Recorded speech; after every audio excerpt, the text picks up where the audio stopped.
try and cheer up, shall we? And talk about how dystopian our universities are. Woohoo! Because yet again, we found out there's another university that is banning Reform UK. This is now the University of Bangor. They've refused to host Sarah Pochin, despite having a campus free speech law. She was supposed to be going over to the Debating Society, and that they have decided now that she's not allowed because it's keeping hate out of our universities. But the university says it's politically neutral and supports freedom of speech.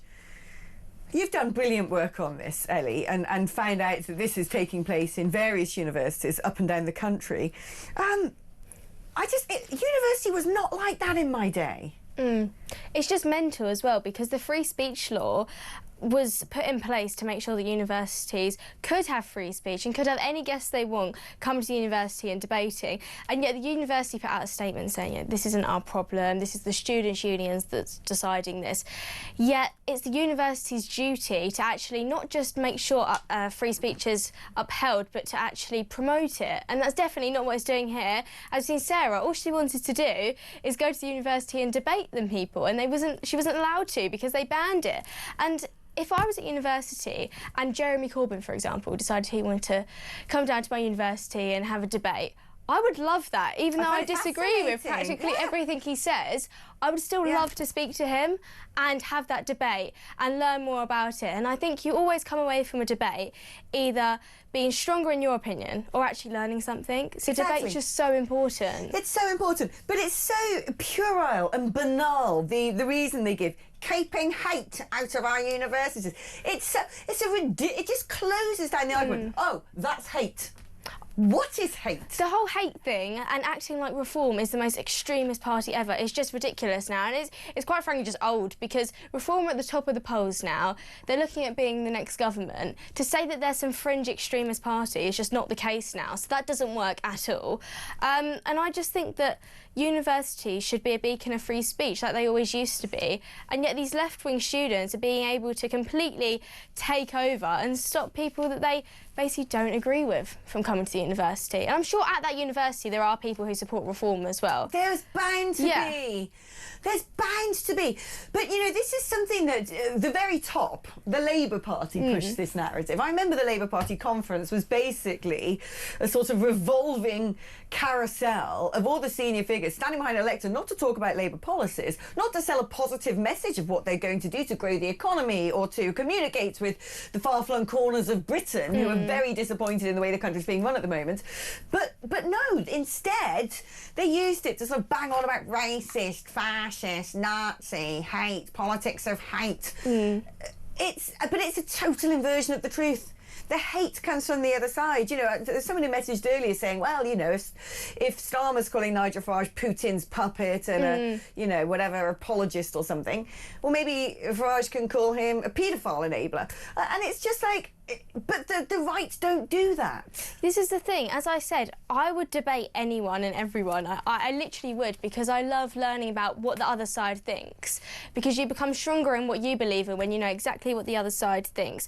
And this Freedom of Speech Act, which the university should be promoting and upholding, and they're clearly not, if it's compatible with the Act that they're allowed to ban an MP coming, clearly the Act isn't working well enough and something needs to change. And the government should definitely look at this and make sure that freedom of speech is being upheld in universities and schools as well, because it's clearly not. And I think that these students are revealing their true beliefs and that they don't actually want to debate anyone that disagrees with them, and that it's freedom of speech as long as they're on the same side as them. They're in a mess, honestly, and I just don't know the way out, to be honest. Because the thing is, whoever comes into power, unfortunately, all those mad leftist professors are still there, and we've already got a generation who've been totally brainwashed by this crazy stuff. Yeah. And they're going to be our next leaders as well. That's the problem. Let's talk about Nigel Farage. Well, let's first of all play a clip of Nigel talking about working from home. You can't go on the sick. Because you've got mild anxiety. But it is an attitudinal change that needs an attitudinal change to hard work rather than work-life balance. An attitudinal change to the idea of working from home. People are more productive working at home. It's a load of nonsense. They're more productive being with other fellow human beings and working as part of a team. Do you know what's interesting? Now, just before Christmas, I had my handbag snatched, and I reported it to insurance pretty much straight away as soon as I got my crime reference number. And nothing's happened at all, right? Nothing's happened. Of course not. And I've been wondering why. I've had to go out and buy myself new spectacles and all the rest of it in order to be able to see, because they were in my handbag. So this is the email I get for LV, for contacting them. We'd like to reassure you that we are open for business. However, most of our teams are now working from home, so we may take longer to get back to you. Proof's in the blimmin' pudding, isn't it? Although How is that even meant to be a viable excuse as well? Yeah, sorry, everyone's rubbish because they're being lazy sitting under blankets. But I do feel like ever since COVID, customer services especially have just gone downhill. But Nigel got loads of hate on Twitter and social media for saying that, but I thought it was totally reasonable. I was at that rally, and when he said that, I kind of just was like, yeah, I agree, carry on. Yeah, he got so much hate for that, and I thought it's just such a ridiculous thing to kind of take out and say that's an outrageous comment. I think it's so true. People work better when they're in the office instead of being at home. I mean, we saw that at COVID. You just sit there kind of behind your screen in your pyjamas, half doing the work. Whereas when you actually go into the office and you have to make that trip and you actually get up, you go there, I think you work better, and I think that's just I think more than anything, people are more accountable when they're in office, and they're socialising, which I think is so important for the human condition. But I think there's a big thing that needs to be massively pegged onto the side of this debate, which is for a lot of young people today, they cannot afford to live in the cities where they work. They just can't. When I say young people, I mean, I kind of put myself in that bracket, even though I'm like as old as Methuselah. Because it's all very well for people in their 50s and 60s go, why they should be, going to... It's like, they want to get on the housing ladder. You can't do that in London unless you're a multi-millionaire. You can't even do that these days, quite frankly, in Surrey and Kent and those surrounding counties, unless you've got a fair whack of money. I think there is many different factors in why working from home is seen as the easier thing, but also working from home is straining our economy as well, because when people, for example, in London going to work, they'll usually get a coffee in the morning and support a small business. They'll usually end up getting lunch and they're putting money into the economy. If everyone ends up staying at home, that's not going to happen. There's no footfall on the high street. No, exactly. I totally agree with you.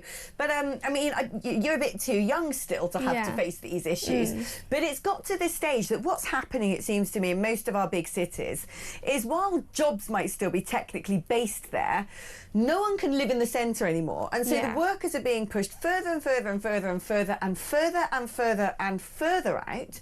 Meanwhile, the sort of prime real estate inside the cities is either being taken over by foreign investors, because it just goes up and up in value, or largely the sort of outer boroughs of, say, London, a lot of them are just ghettoised slums. When you drive through boroughs such as Brent's got all these lovely little old terraced workers' cottages, and I'm there thinking that should have been my first home. That should have been where I got my first house, so I can easily get into work. Yes, it's not in Kensington or whatever, but that would have been perfectly fine. But it's not possible anymore. But then also and it's like, Bangladesh or something over in Brent. And that's the thing as well, is that all of these areas that aren't in central London, they're kind of outer London, they used to be really nice places where it would be great for young people to move into when they've started their first job. And now, because as you said, a lot of these places are becoming somewhere you don't really want to live, you don't feel safe in. Like Whitechapel, for example. That kind of area, when I walk through there, I'm always feeling really nervous because I don't feel safe there. I would never move into somewhere like that. I'd rather much live further away from London than live there. But and that's this another is it, problem. the affordability, though, because the more that people are pushed out as London becomes ghettoised, the more property prices go into the commuter belt, and so that gets pushed even wider, and that gets pushed even wider, and then our public transport is not up to it. It's overcrowded, it's over expensive. Then we have the train drivers going on strike as well, just to top it all off. And you just think, I can't win. How am I supposed to beat this game? It doesn't make sense. That's the thing. I think everyone is just feeling like at every single turn of their life everything's just becoming so much more difficult all the time. Getting a train into work, oh, the train's cancelled, oh, because people are striking. Then you get into London and everything's extortionate and you can't afford anything, and it's just a knock-on effect all the time of everyone thinking that life is just becoming so much more difficult. And that sounds really kind of moody,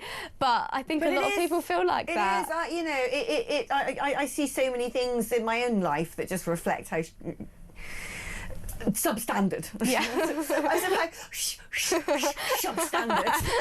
You knew what I was going to say. Thankfully, I had one of those, I dumped my own voice in that moment there. It was about to come out and I managed to get there in the nick of time. Ellie, Leon has messaged and says, Ellie Hodges, I think I'm in love. Oh.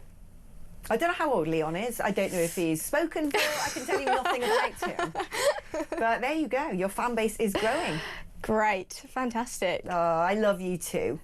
You are my protege. Yes. You're going to outshine me very quickly. No, I will never outshine you. And I look forward to the moment. The brilliant Ellie Hodges, ladies and gentlemen. Isn't she great?